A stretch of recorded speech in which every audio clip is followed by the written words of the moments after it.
Welcome back everybody to another Dragon Ball Super video here with Kyle Chris, and today I was going to bring you guys my last deck before set 12. And the reason why I'm showing you guys this deck is this is the deck that I'm going to be playing in one of our friendly content creator tournaments. It is a variant of Gotenks that focuses on not allowing my opponents to play cards, as well as not allowing them to draw cards or use extra cards without giving me advantage. So, the Gotenks leader, he swings, you draw a card and you can take a life if you want, and he awakens at 4. And the auto is when your opponent has at least 1 energy and they activate an extra card, you can draw a card once per turn. That goes for your turn and their turn.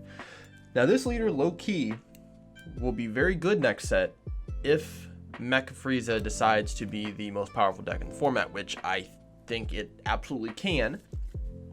And if we see a lot of people playing Mecha Frieza, or if you're going to a local and you know a lot of people are going to be playing Mecha, you can play kind of the Mecha engine, but with this leader, and just plus off of them drawing, plus off of them using their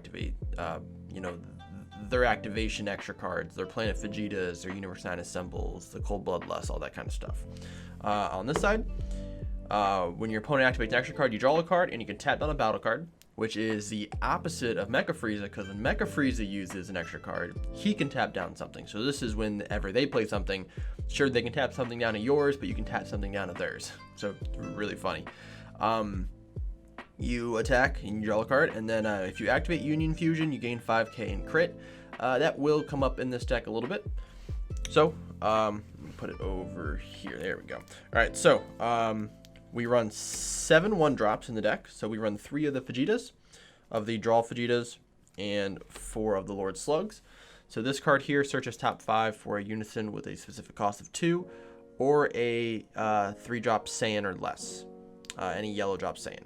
And then this is just a 1-drop that draws you a card, and then also has an activate main for 1 yellow. You can tap down one of your opponent's battle cards, which is actually pretty useful, or the main one, which is where you can swap into a 3-drop Lord Slug from your hand. So with the Lord Slug, we do run the Draftbox Lord Slug engine. Currently a 3-3 split. I'm just waiting for my final copies of these. I bought them before they went up in price. I got these for like $1 or something each. I got these for I think $2.50. And I bought the 4th one. It was like $4. I'm like, oh god, it's gonna go up to like $10. So I bought it, and then like a week later, now it's like sitting at $10 to $12. This is sitting at about 10, I think. But this is gonna be one I'm gonna run more of. I'm probably gonna run 4 of this, and potentially 2 of this. Maybe keep it at 3. But this is a 15k crit.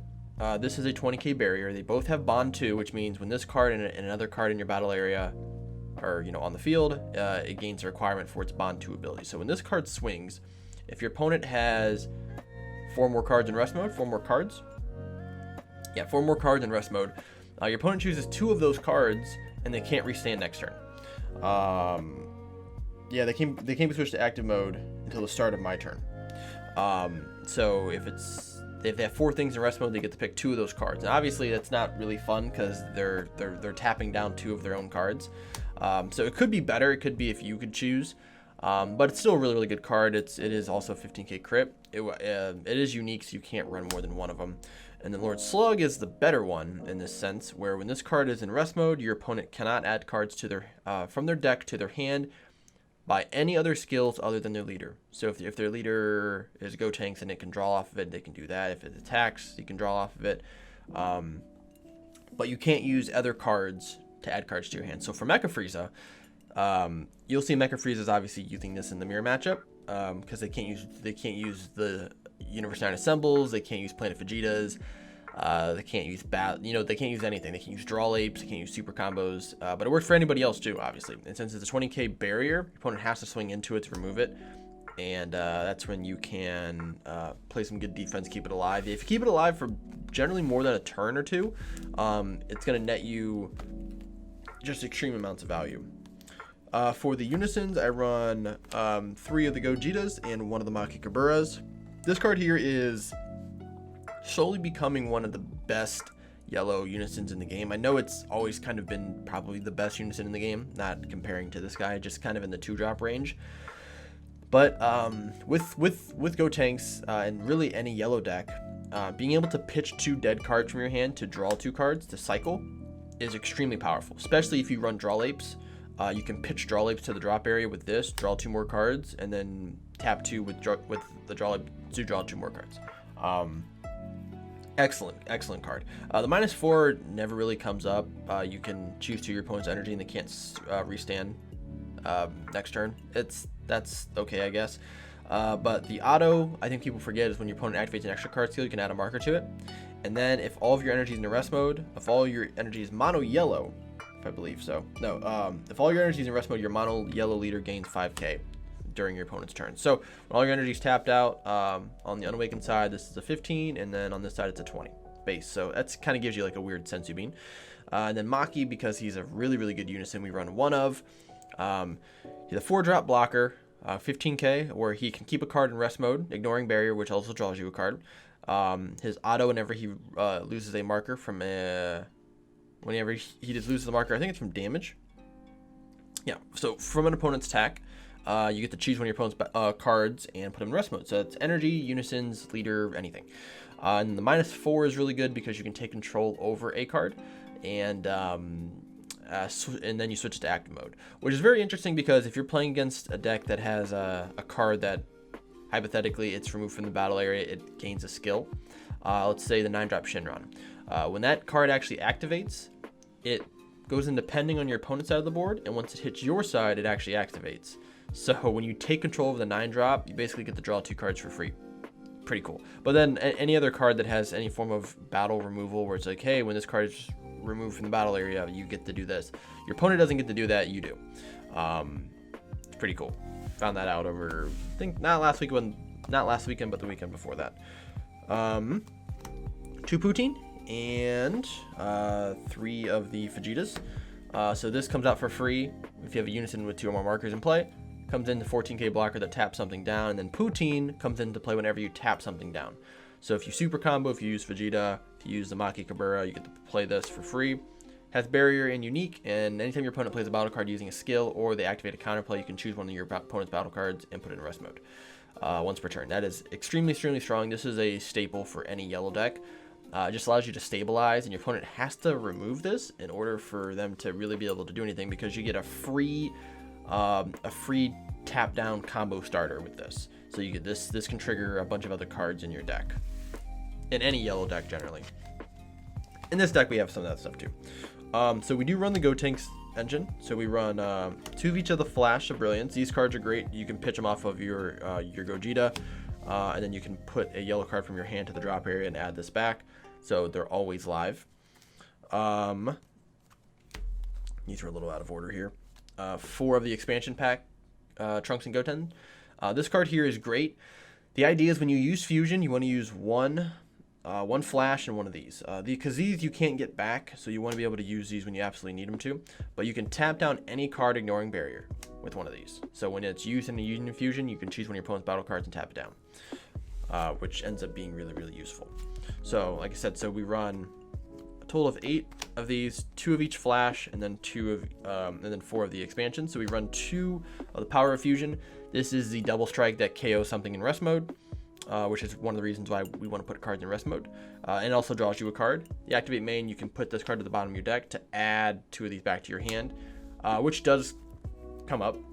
Then we run 3 of the big boy Gotenks, and this is the big guy. So this card says when it comes into play, for 3 yellow energy, it's a 25k dual attack double strike. You draw 2 cards. So if your opponent decides to Trunks this back to your hand, you still get to draw 2 cards. Not a great thing, but it just at least you get some sort of value out of it. And then you get to choose one of your opponent's battle cards in rest mode, ignoring barrier, negated skills, and KO it. So this allows you to put a card in rest mode, and then this you can KO basically any card in the game, because it negates skills. So you get to choose that card, whether it's the 9-drop Shinron, whether it's the 5-drop Draftbox for Zamasu that has indestructible, you name it, you get to put in rest mode, negate all of its skills so it doesn't get any sort of benefit for your opponent, and then you get to KO it. And now you have a 25k double strike dual attack on board. That is the Gotenks package. It's not a huge amount of cards, but honestly, once you have the pieces, you don't really need to find any more. We have 2 apes, just for space. We weren't able to really fit too much more in this deck. I think this is a 51 card deck, I believe. You combo this for 2, play it, tap something, and then draw a card. Now you have a 20k double strike on board. Still one of the better yellow cards just overall in the game. If you're playing yellow, you should run somewhat some ratio of this card, whether it's 2 or 3 or 4. It still is a really, really good card. You should be running it just because for 2 energy, you get to play a card out, tap something, and have a double strike on board is really good. For super combos, we actually run a split here, 2 of the Zamasus and 2 of the Krillins. The idea with Zamasu is still you should run it because it's yellow, but you don't need to run 4 of them. Personally, the only deck I think you need to run 4 of these is going to be Mecha Frieza, just because the deck has so much draw power as it is. You don't need to run super combos and that allow you to draw. However, in other yellow decks, every other yellow deck currently, in my opinion, you should run the some form of draw super combo. So whether it's if you're at 4 life or less, you just draw 1. This one's a little bit better because when you're at 4 life, you can put a card at the bottom of your deck and then draw 2.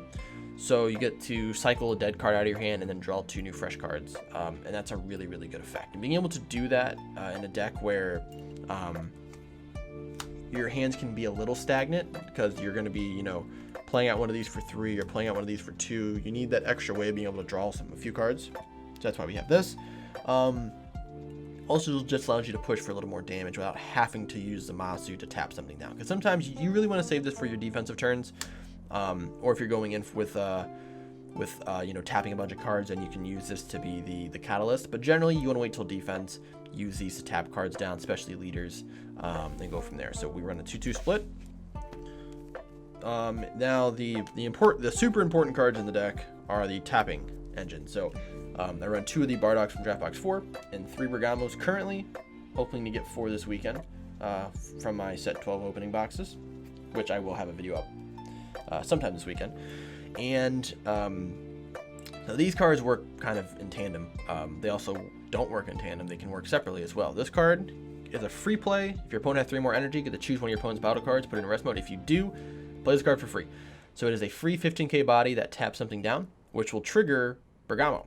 And when Bergamo says whenever your opponent, when one of your opponent's battle cards or just a card in general is put in rest mode by one of your skills, you get to tap 2 energy, 1 yellow, 1 any color, and play this card out. And you get to tap anything on your opponent's board that's not a leader or a unison.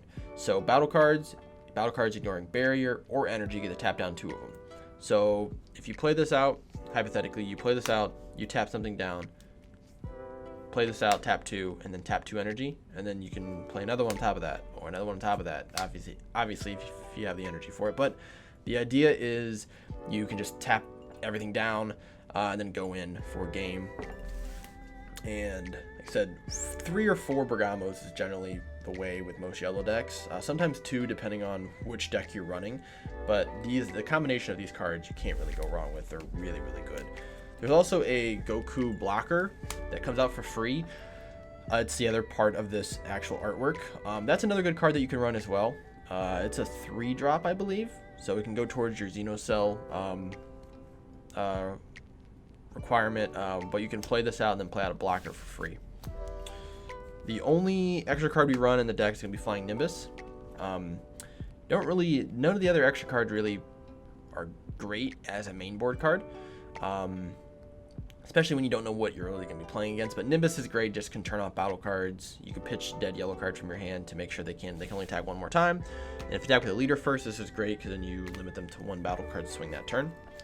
1 Swift Retaliation Cooler for the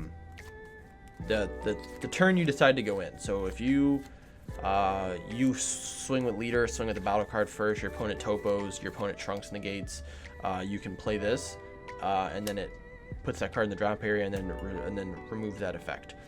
So then you can continue attacking and you make them waste a negate for no reason. 1, and then if you have I think it's 6 cards. Yeah, if you have 6, so when you play this, you draw 1, and then if your opponent has 6 or more cards in the rest mode, you draw another card. But it's basically a 3-drop counter that allows you to draw and get a 15k body on board, which is super good. We run 1 Overwhelm, which is going to be Man on the Mission. I think this card goes hand in hand with the Mass Sand. It just depends on what your deck needs. If your deck needs removal, you run the Mass Sand. If your deck needs to just push for damage, you can run this. They're both free Overwhelms, and this is a 20k double strike crit. So once you're done slinging with all of your cards, you tapped out all your energy, you wasted your opponent's hand, you play this card and then swing, and you can sometimes get game off of that. And then the secret rare that we run is SS3 Gotenks. I do not own Xenocell.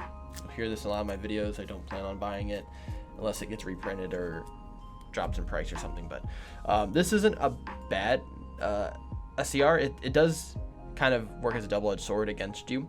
But this card comes out for 1 less for every 15k battle card in your drop area, which we run the Gotenkses and the Trunkses, and the Angile, which is also 15k, so it counts towards that. And it can come out for as little as 4 energy. When this card hits the board, it negates all it negates the skills of all other battle cards.